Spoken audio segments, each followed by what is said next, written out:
Hola, ¿qué tal? Buenas noches.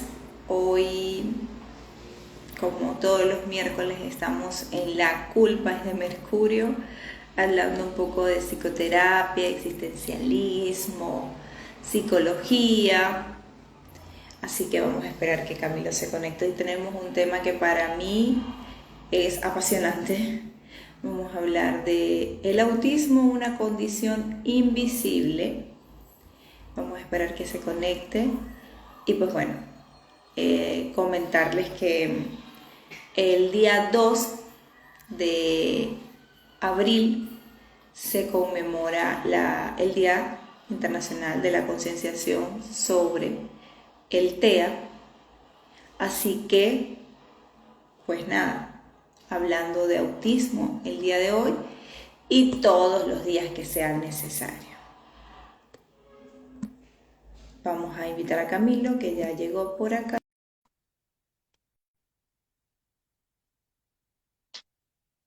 A ver, Camilo, acéptame la invitación.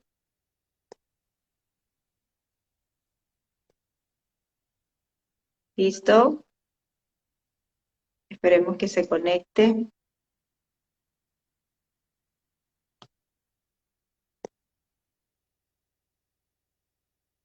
Hola, hola, Camilo.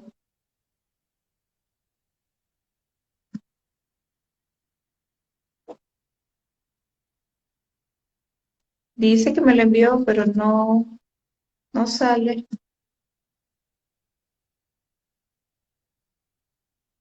Estoy invitando a ver si sale ahora.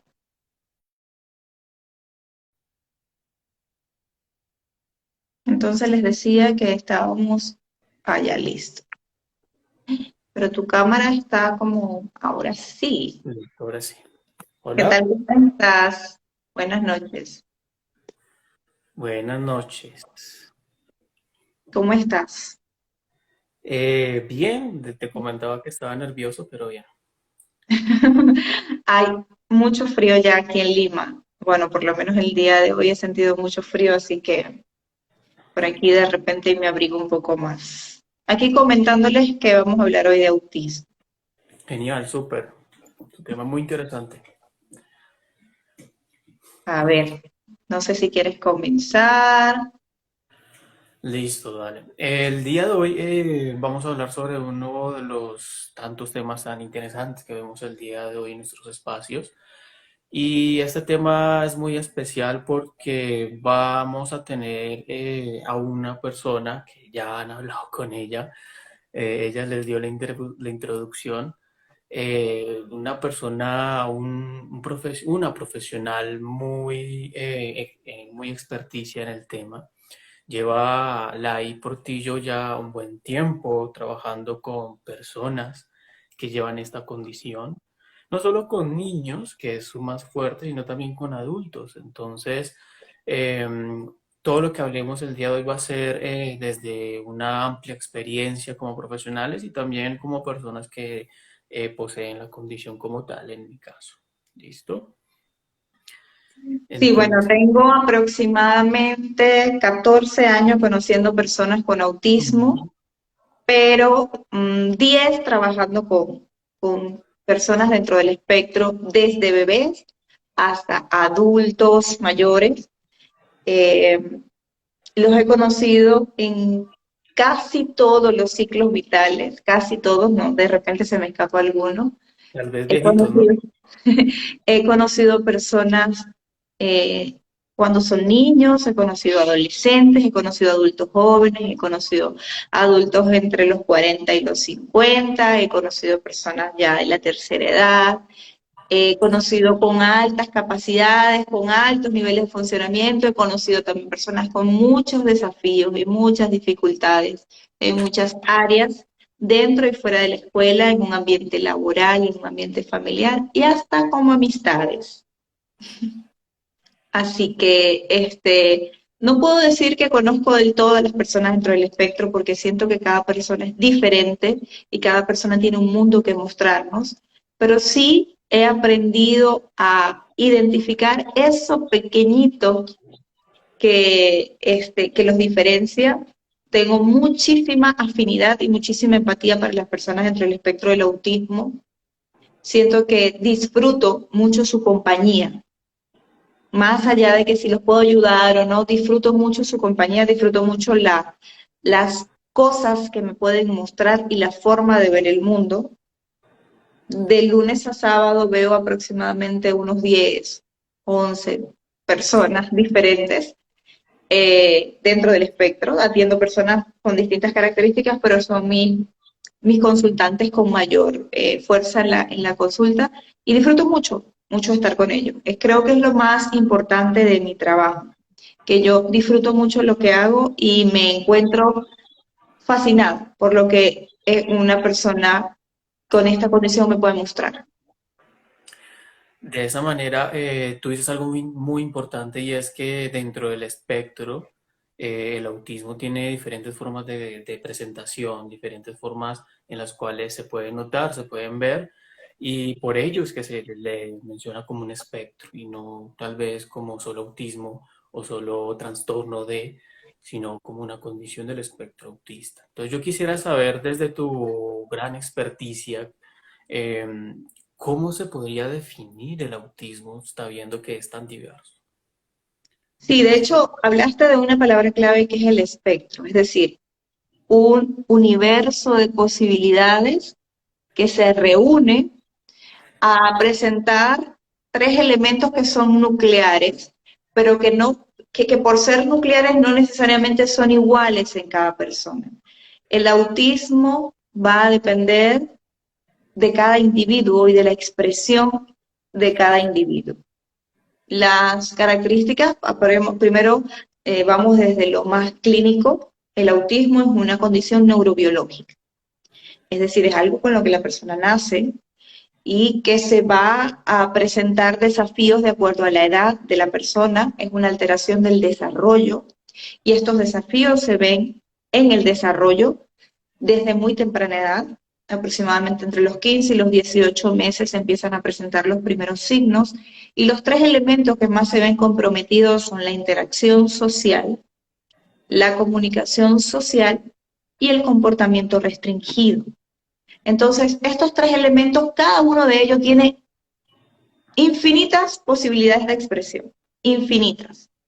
Pero el autismo es una condición neurobiológica que es vista desde temprana edad, que también es percibida en los primeros años de vida con ciertos indicadores de alarma. Y cada uno de estos desafíos están orientados a la socialización, a la interacción, comunicación social y el comportamiento adaptativo.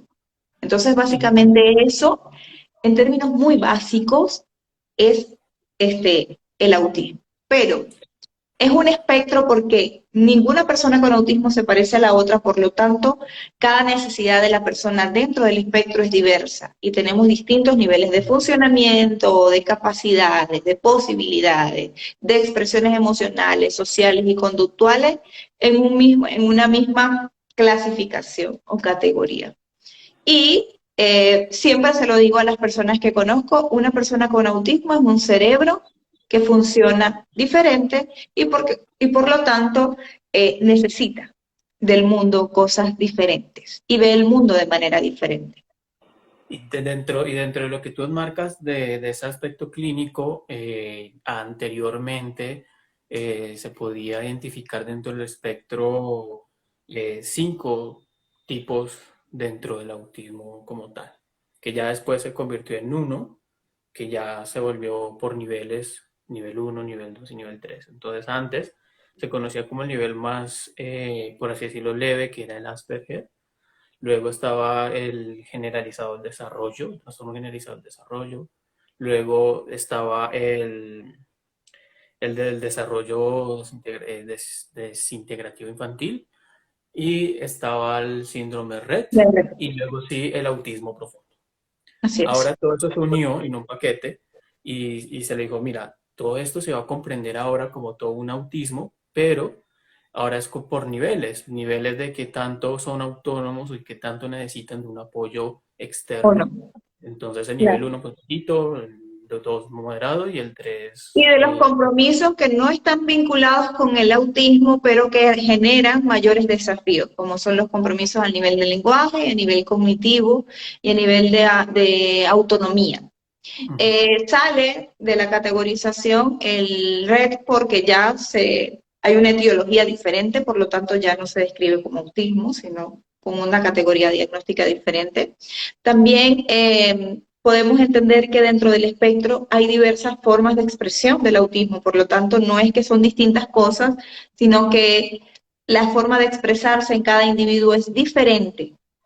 Por lo tanto, tenemos que comprender que las necesidades de acompañamiento y de intervención de cada individuo son distintas.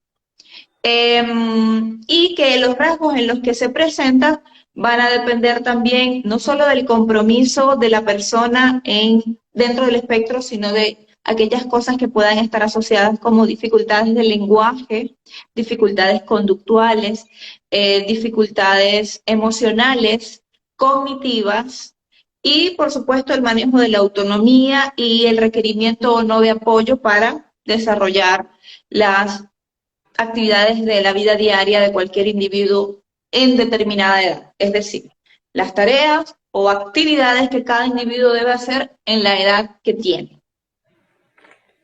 Excelente. Y yo quisiera que puntualizáramos o definiéramos un poquito más cuál podrían ser o qué se sabe, mejor dicho, sobre los posibles orígenes que hay detrás de esta condición neurológica que han podido notar o que se ha podido ver dentro del marco no solo de la psicología, sino de la neuro y la medicina en general. Hasta ahora lo que más se acerca son teorías de origen genético. Y pues bueno, hay elementos genéticos que están involucrados y que pueden dar algunas respuestas.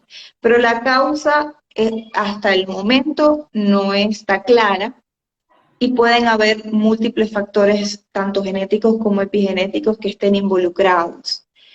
Lo que sí quiero que quede claro es que el autismo no lo provoca alguien, no lo provoca una vacuna, no lo provoca una mala crianza, no lo provoca una mala educación o un no acceso a la educación, una restricción o un comportamiento autoritario.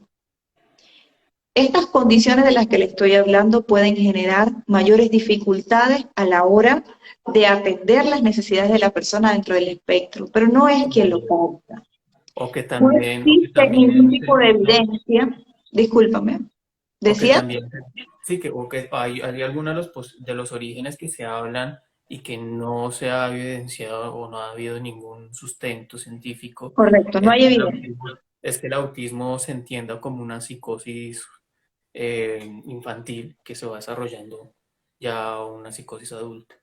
Eso Claro, no tiene evidencia. no es autismo. Tampoco el que el niño no hable o apile los juguetes o organice las cosas significa que eso es un comportamiento dentro del espectro del autismo. Una persona con autismo no necesariamente tiene que apilar juguetes o no necesariamente tiene unas conductas un poco rígidas. Esto le puede pasar a otras condiciones y a otras personas independientemente que estén o no dentro del espectro. Entonces hay que considerar que el autismo, repito, es una condición neurobiológica con la que la persona nace. No es un cerebro defectuoso, es un cerebro que funciona diferente, que tiene necesidades diferentes, que tiene vías de acceso, caminos diferentes. Por lo tanto, esta persona presenta ciertos desafíos en algún momento de su vida que algunos son transitorios y superables y otros son distintos. Y me refiero con distinto es porque es muy importante entender que la diversidad es parte de la naturaleza humana. Un individuo no necesariamente se tiene que comportar y actuar de la misma manera que otro. Entonces, esto no lo hace anormal, esto lo hace diferente. Y diferente es natural. Entonces, el comportamiento dentro del espectro tiene mucha diversidad y evidentemente a partir de ahí pueden ser acompañadas ciertas consideraciones, atendidas ciertas situaciones y entendibles ciertos comportamientos.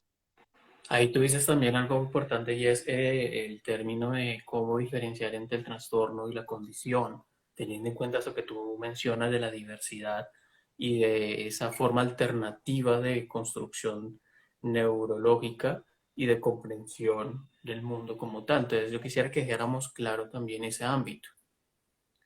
Sí, a ver, es importante comprender que un trastorno tiene unas restricciones muy específicas, que algunos son transitorios y otros son permanentes, pero que esta condición no es algo que generalmente limita al individuo. Sí hay personas dentro del espectro que tienen muchas dificultades, pero las mayorías no están relacionadas con el autismo, están relacionadas con otras patologías asociadas. Epilepsia, trastornos del lenguaje, discapacidad intelectual, trastornos de conducta, déficit de atención, entre otros. Pero propiamente el TEA no es lo que genera el mayor compromiso en lo que requiere hacer la persona. El compromiso mayor dentro del espectro está en el desarrollo de habilidades sociales funcionales, en una interacción que sirva para cada una de las personas y las necesidades de cada persona, en intimar, en interactuar, en comunicar, en relacionarse, en comprender el mundo social. Esas son las principales dificultades que sí genera el autismo y que es importante diferenciar. No, pero es que un niño con autismo no habla, no. Que un niño dentro del espectro además tenga dificultades para comunicarse verbalmente, eso es otra cosa. Que un niño con autismo, además de tener dificultades sociales, tenga problemas a nivel cognitivo, eso es otra cosa. Igual que una persona en la edad adulta. Claro. Entonces, dentro del marco de la psicología, de cierta manera, ese aspecto del trastorno y la condición sería como más ese, al hablar nosotros de trastorno, estaríamos refiriéndonos a elementos psicológicos que pueden ser modificables o cambiables de cierta manera y que de cierta forma pueden tener una transformación mucho más significativa o más diciente, mientras que en la condición hay aspectos ya propiamente, en este caso, eh, dentro del marco de lo neurológico o biológico, que son difíciles de generar algún cambio o de cierta manera ya están muy incorporados dentro de la psique propia del sujeto o de la persona, que hace que de cierta forma el cambio no sea como normalmente se hace cuando uno tiene una depresión o tiene una ansiedad, que la puede reducir o extinguir por completo, sino que esa se va a mantener y se mantiene incluso de por vida. Entonces, en función de ello, en función y sabiendo que hay cosas que no se pueden cambiar, no se pueden modificar, sino que están permanentes en el sujeto, es cuando nosotros comenzamos a a concebir de forma diferente este aspecto de la condición. Y es como decía Lai, decir, listo, no podemos cambiar en totalidad ese término o ese aspecto del autismo, por lo cual vamos a hacer que tú, autista, tengas las capacidades o tengas las herramientas para poder ser adaptativo o poder ser útil en ciertos momentos o poder hacer lo que tú quieres en diferentes áreas de la vida con lo que tus capacidades te pueden dar. ¿Es verdad o es mentira, Ley? Sí, hay que entender que la persona se va a comportar diferente, pero no por diferente es bueno o malo, es solo diferente. Ujú. Entonces Y allí es quisiera, donde radica la importancia. No se trata de comparar una persona con autismo con otra que no tenga autismo. Se trata de que dentro de las posibilidades, entendiendo lo que esto significa, la persona pueda hacer lo que quiera con su vida, desde la libertad y desde la autonomía y desde la calidad de vida. ujú. Y normalmente yo quisiera saber a quiénes les pueden dar o cuáles son las poblaciones que más presentan este tipo de condiciones. La prevalencia es alta, es uno de cada 68 niños, en su mayoría más niños que niñas. Hay una prevalencia más alta en hombres que en mujeres. Pero cuando la presentación es en mujeres, cuando tenemos chicas dentro del espectro, uno reciben el diagnóstico de manera más tardía, porque tienden a solaparse mucho los primeros signos y a confundirse con otras cosas. Dos, también reciben incluso algunos tratamientos o acompañamientos que no son muy funcionales para lo que necesitan. Son desestimados, por eso este LAI se llama la condición invisible, porque terminan desestimándose las necesidades de la persona que tienen que ver más con lo social, con lo emocional. Claro. Y lo tercero también es que a veces cuando se presentan chicas, los grados de compromiso pueden llegar a ser mayores que en los chicos, en algunos casos. Como le decía, cada persona con autismo es diferente a la otra, por lo tanto, la forma en la que éste se presenta va a depender del individuo que tú tengas enfrente. Sí, normalmente a las mujeres es muy difícil que se les diagnostique correctamente el autismo y en general, tanto hombres como mujeres, se les confunde el diagnóstico. Entonces, por Sí. eso es sumamente importante que si tenemos una leve sospecha de que alguien o nosotros tengamos un autismo o un posible autismo, es ir a un profesional que esté especializado en el tema para que realmente te diga si sí o si no. ¿Por qué? Sí, Porque hay pasa lo que sucede instrumentos de mucho tiempo. evaluación para Ujú. todas las edades, desde, como les decía, desde las primeras sospechas que pueden ir aproximadamente entre los 15 a 18 meses hasta los adultos. Y esta evaluación y este acompañamiento puede acercar y aproximar mucho a la persona, no solo al diagnóstico, sino también el nivel de funcionamiento del individuo y los desafíos que requiere superar de acuerdo a la edad y las necesidades que tenga. Claro, porque se solapa con muchos tipos de patologías Sí, por ejemplo, se tiende mucho a confundir el trastorno específico del lenguaje con el TEA, el déficit de atención con el TEA, los trastornos específicos del comportamiento o del control de los impulsos con TEA, la la obsesión discapacidad compulsiva. intelectual, el trastorno obsesivo compulsivo, la ansiedad también, sobre todo cuando es en la infancia. Entonces, todo esto se tiende mucho a confundir y los primeros diagnósticos que la mayoría de los niños reciben es a partir del trastorno específico del lenguaje, el más común. Ahora, ¿sabías tú cuánto pasa, Camilo, una persona desde que va la primera vez a consulta por una sospecha hasta recibir un diagnóstico definitivo? Más de 5 años, sospecho yo. Entre 3 y 5 años aproximadamente. Es lo que tarda un individuo en confirmar o no esta sospecha. Y esto no es solo en Latinoamérica. En la mayoría de los lugares donde hay profesionales calificados para la evaluación, pasa mucho esto. En Latinoamérica pasa mucho más tiempo. Yo he conocido personas adultas que nunca habían pensado ni siquiera que existía una evaluación para el autismo y en la que ellos podían acceder teniendo la edad que tienen. Otro Claro. tema también importante es que la mayoría de los acompañamientos y los tratamientos están orientados a la infancia y la adolescencia y dejan muy desasistido al adulto. Entonces esto hace que el adulto genere muchas mayores dificultades porque empiezan a aparecer patologías asociadas como la ansiedad, la depresión, las conductas restringidas se pueden convertir en un trastorno obsesivo compulsivo. Entonces esos elementos generan muchas más dificultades que la propia condición del espectro. Entonces pasa lo que hablábamos anteriormente y es que se piensa que es un trastorno diferente y cuando están haciendo el proceso terapéutico, y eso ya hablando de forma clínica, se piensa en extinguir ciertos comportamientos, ciertas conductas y lo que sucede es que no suceden o no pasan o no se transforman. Claro. O hace la que se persona no frustre puede muy porque no sabe fácilmente. hacerlo, porque no tiene Ujú. esa información a nivel estructural que le requiere, que requiere para poder hacerlo.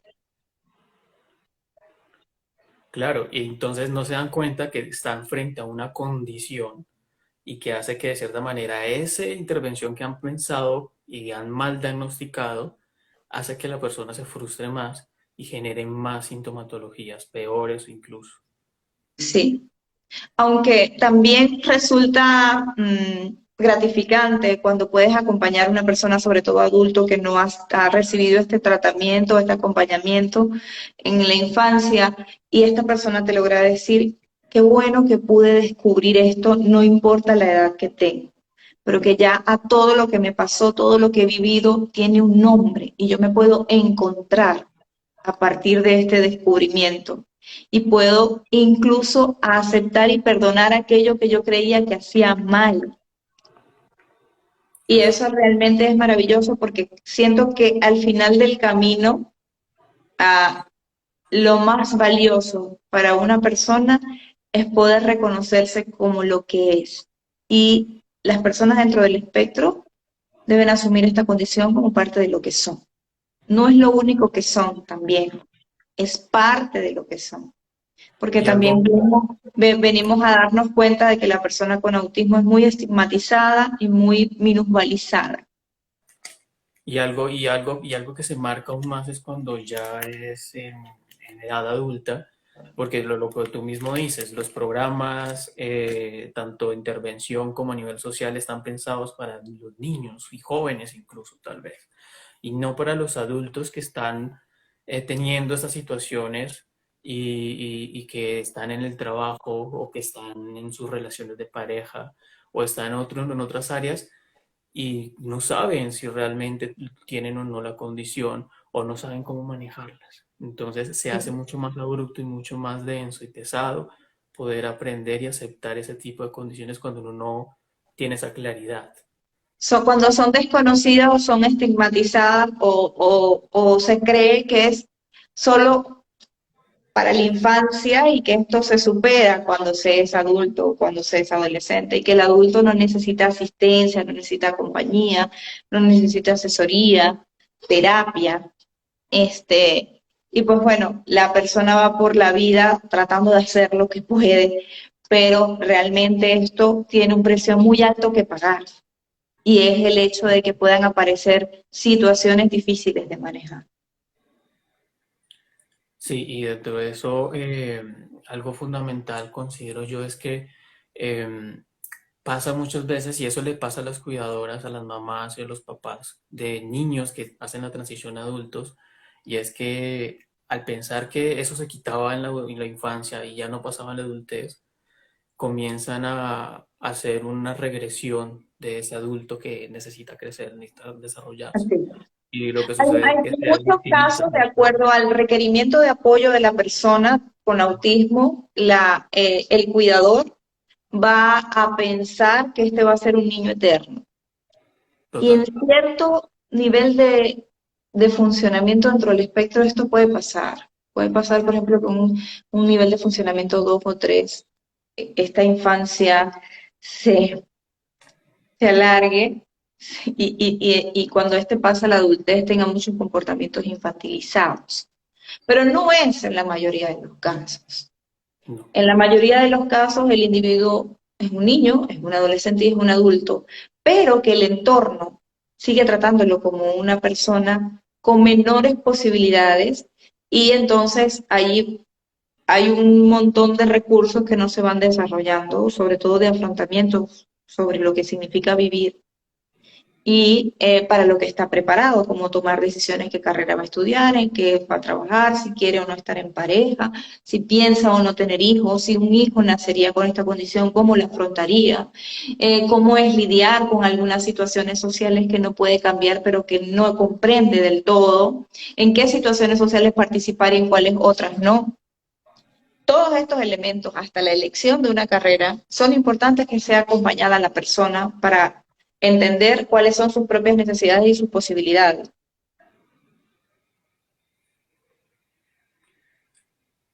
Sí, y algo también fundamental que eso implica es no solo el aspecto de la identificación a nivel social, del entorno, de saber comprender y poder saber escuchar al otro, en este caso a la persona autista, sino el autista también comenzar a identificarse y generar esa aceptación de sí mismo.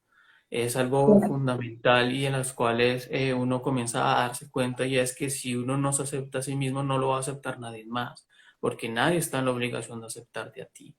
Y de Claro, porque cierta cuando forma, empieza la aceptación, ujú, empieza el reconocimiento de quién soy y cuáles son mis posibilidades. Mientras estoy en el rechazo o claro, en la negación o en como le queramos llamar, estoy en una posición de víctima y es difícil poder tomar decisiones desde esa posición. Es difícil.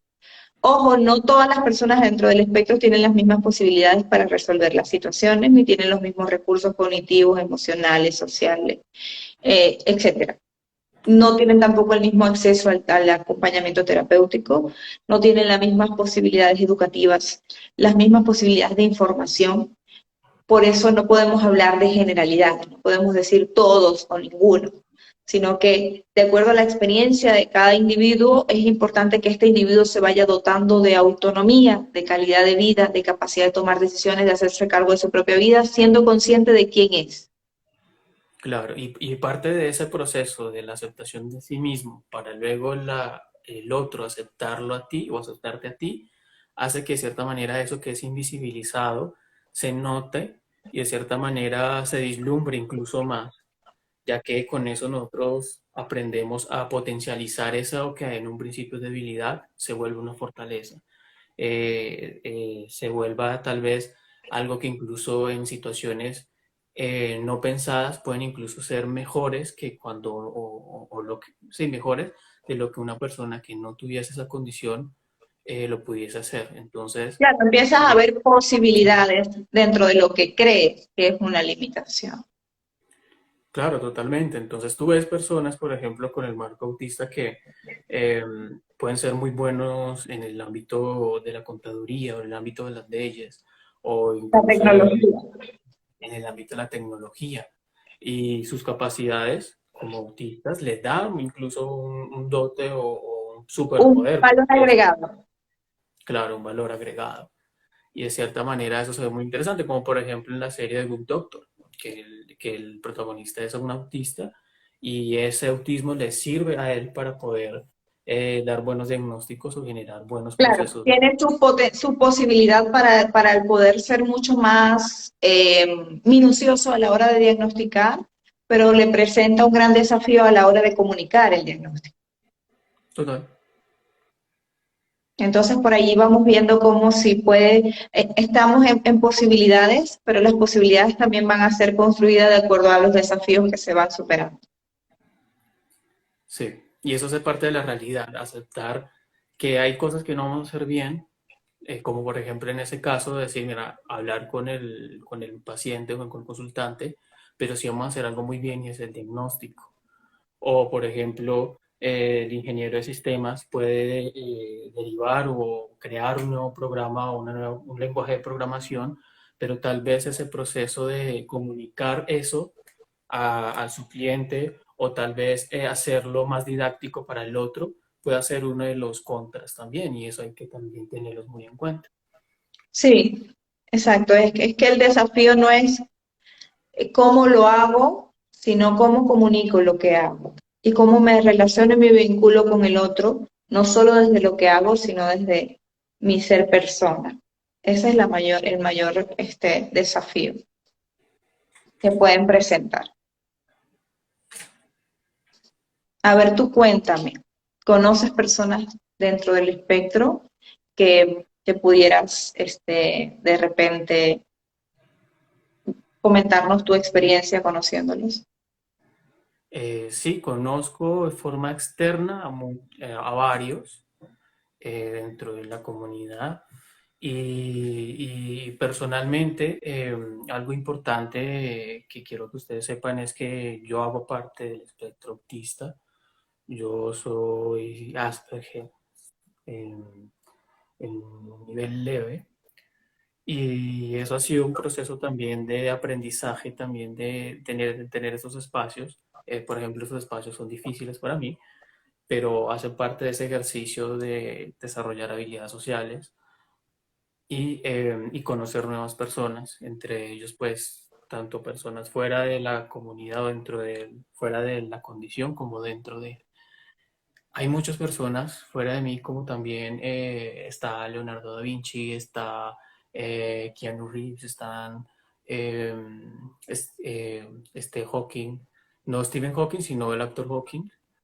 Eh, Hay un montón de personas que tal vez están invisibilizadas y que realmente pueden tener esa condición y que son muy buenos en lo que hacen y que de cierta forma no lo hacen de la forma que uno espera o que la sociedad espera, pero lo hacen de la forma más excepcional, incluso llegando a resultados que jamás se pudieron haber pensado.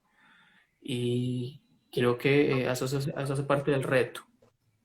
Dentro de mi experiencia como autista, ser psicólogo y más clínico, que implica un montón de temas a nivel de comunicación, es un ámbito que choca a veces, pero que dentro de ese proceso de aprendizaje, de terapia, uno aprende a manejar. Em, no solo es ese aspecto de la comunicación, es también el aspecto del ser organizado, de tener esos aspectos de hábitos, aprender a conocer a los otros, porque no solo que me conozcan a mí o que conozcan a los autistas, porque tienen que ser que nos deben conocer a nosotros porque sí, sino de nosotros también el esfuerzo de conocer al otro dentro de sus diferencias. Entonces, por ejemplo, tener a Lai y decir, listo, Lai tiene estas características diferentes a mí, así como yo las tengo, y,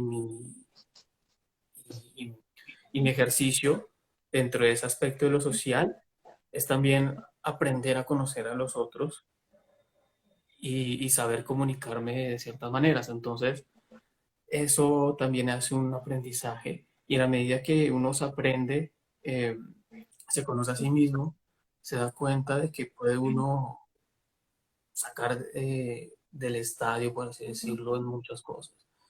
En mi caso, yo soy director de evaluación y diagnóstico y es precisamente por esas capacidades, porque yo puedo ver a la persona, puedo generar la clasificación y darle un diagnóstico mucho más fácil que lo puede dar otra persona normal o que tenga esta misma información, por ejemplo.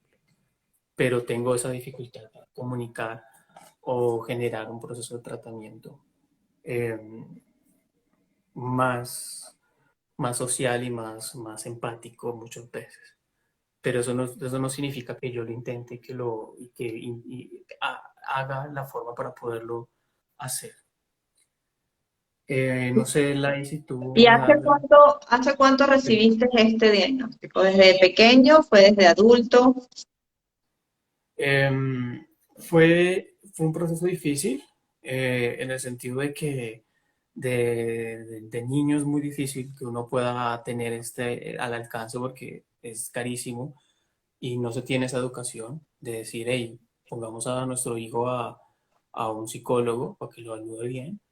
Entonces fue más en el marco de la adultez. Cuando uno estudia psicología, uno se da cuenta muchas veces, y eso lo estábamos diciendo nosotros, ah, mira, coincido con esto, coincido con esto, coincido con esto. Sí. Y uno tenía una sospecha. Entonces, de cierta manera, vivía con esa sospecha y de cierta forma fue hace poco casi, te puedo decir que 2 años, por mucho, que yo haber confirmado algo que ya de cierta manera estaba como en sospecha y que es eso, solo hay que hacer, confirmarlo, ¿sí? Que alguien que sea ¿Y cuál experto fue el en... camino que recorriste para esta confirmación de que estabas dentro del espectro del autismo? El camino fue de cierta manera diferente porque ya tenía yo esa formación anterior de psicólogo, entonces ya era como decir, mira, ya sé que debo dirigirme a esto, ya sé qué decirles. Entonces, lo primero fue con psicología. Tuve un proceso no adecuado en la que me diagnosticaron trastorno obsesivo compulsivo. Em, pero intentaron hacer ese proceso como casi un año y no había avances. Y yo decía, pero es que yo no soy obsesivo compulsivo, no lo soy. Entonces, y la psicóloga en esa época era muy obstinada. Em, Después de eso, tuve la oportunidad de conocer a un amigo mío, lo considero amigo mío, llamado Jaime Sotomayor, que fue el que me dijo, mira, sí, tú tienes estas características, es innegable. Y además de que él ha trabajado con población, Con personas. no tanto como tú, pero sí tiene esa experiencia muy, muy amplia. Me dijo, te puedo ayudar psicológicamente hablando, ayudándote haciendo cosas, pero necesitas un proceso en neuropsicología. Y ahí fue cuando me tomé la tarea de llevar ese proceso. Y en Colombia, desafortunadamente, como tú dices, por lo menos en mi país, Colombia, no hay un proceso adecuado para adultos. Entonces, para hacer la toma de la primera sesión, me gasté casi 3 años. Pedí la cita, me dijeron, sí, estás en lista de espera. Pasaron 3 años y en esos 3 años pasaron un montón de cosas y ya después dijeron, ay, hay un espacio para ti, ¿quieres aún? Yo ya había conseguido otra persona. Entonces, em, es frustrante muchas veces porque uno quiere tener, saber qué es lo que hay detrás y confirmarlo. Y me pongo tal vez en el zapato de esas personas que no tienen ese conocimiento previo de psicología. Y es de cierta manera qué hay detrás de estos comportamientos que tengo yo, ¿sí? Yo porque lo conocí, ya sé, y yo digo, mira, es esto, pero quiero confirmarlo. Entonces, es abrumador, podría decirse, el no saber.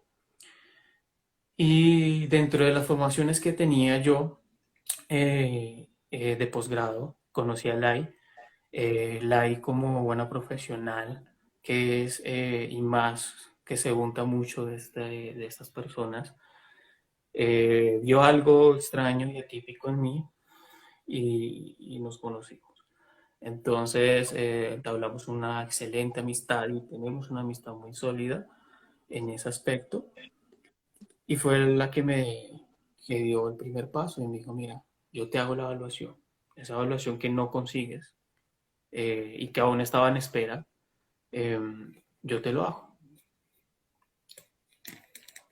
Y esa evaluación fue satisfactoria en el sentido de que es como si se encajaran mucho de esas fichas que no estaban sueltas.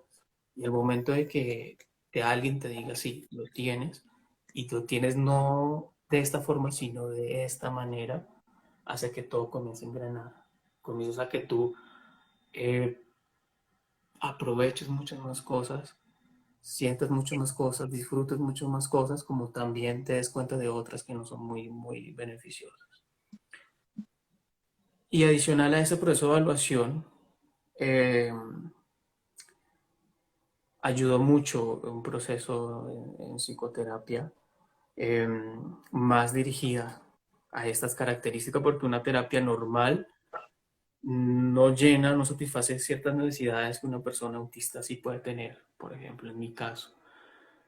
Y una persona especializada como fue una compañera de Lai, Winnie, ayudó muchísimo, pero muchísimo, muchísimo en un par de sesiones, ayudaron un montón para dar muchas herramientas, muchas ayudas que de cierta manera permitieron que en un ámbito social, comunicativo, pudiera yo trabajar de una forma óptima. Que de cierta manera, si no lo tuviera, estuviera yo tropezando una y otra vez.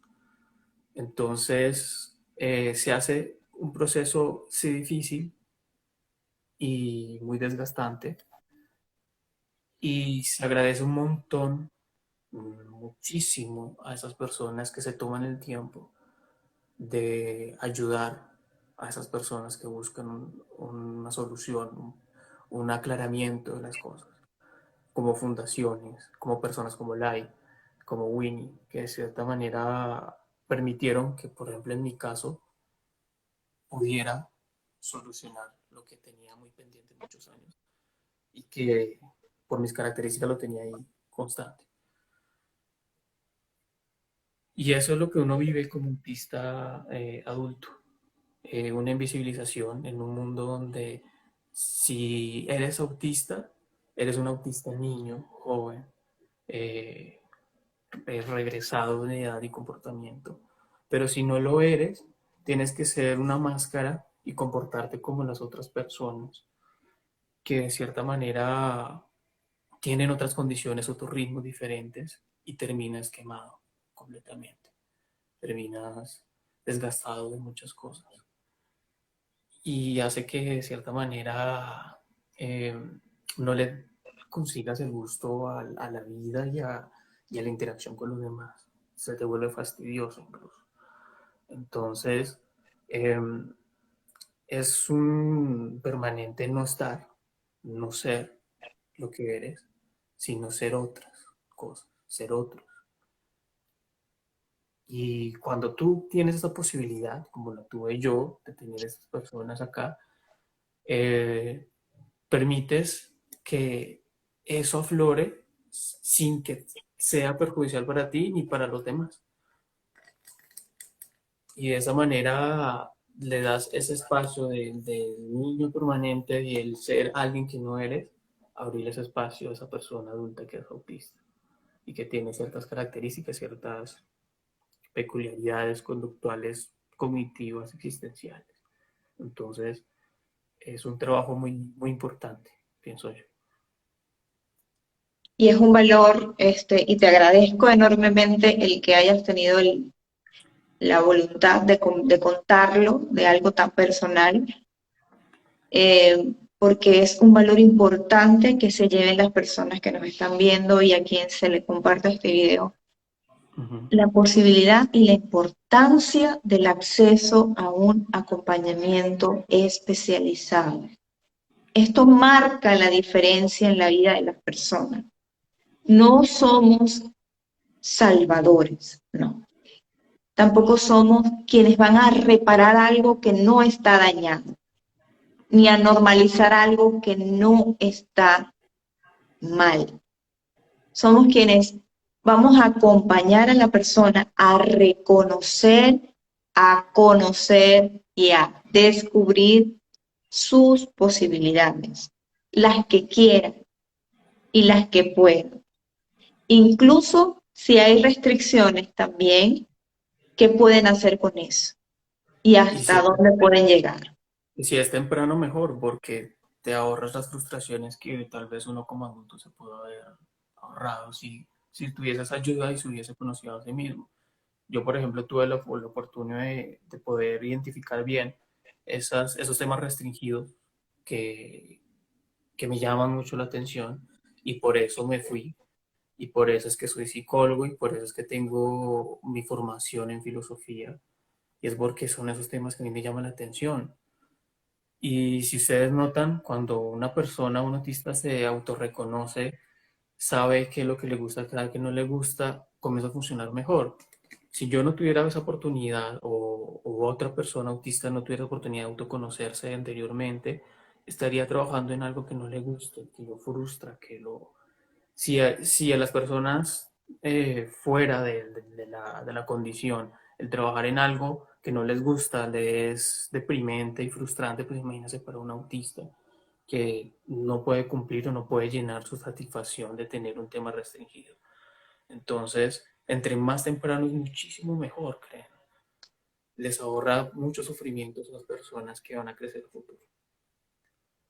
Y que todas las personas, todos, tenemos derecho a elegir qué queremos ser. Y para eso necesitamos tener acceso a las posibilidades que nos permitan superar cualquier dificultad y cualquier desafío. Y creo que creo que me voy a morir y voy a seguir defendiendo el espacio y el derecho legítimo que tienen las personas con autismo de ser personas, de ser tratadas como personas, como individuos diferentes, con necesidades distintas, pero que tienen necesidades humanas, necesidades de amar, de ser pareja, de tener un trabajo, de vivir solos, de disfrutar, de relacionarse, de estar con la gente, de vivir en el mundo. No necesitan ser tratados como niños, necesitan ser tratados como personas, todos y cada uno de ellos, desde su particularidad. Yo te agradezco muchísimo, Camilo, te mando un abrazo. Sabes que te aprecio y que reconozco mucho el ser humano que eres y reconozco mucho que el camino que has transitado no ha sido fácil, pero que es lo que te ha hecho ser la persona que eres en este momento y los desafíos que todavía todavía se presentan y que se van a seguir presentando, pero que también seas una ventana para que esos papás que yo recibo todos los días con un chiquitito de 1 año, 8 meses, de 2 años, puedan ver el valor importante de lo que están haciendo el día de hoy por sus pequeños y de la importancia que requiere el sentirse acompañado para poder descubrir todo lo que significa estar dentro del espectro del autismo. No, a ti, Lai, como te digo, por esa labor que haces y por todas las personas que nos ven y que se toman el tiempo de escuchar a esas personas, no solo autistas, sino de otro tipo de condiciones, a permitirle esa visibilización que necesitan, que es algo fundamental. Ya. Muchísimas gracias, un abrazo y nos vemos el próximo miércoles. Cuídense mucho.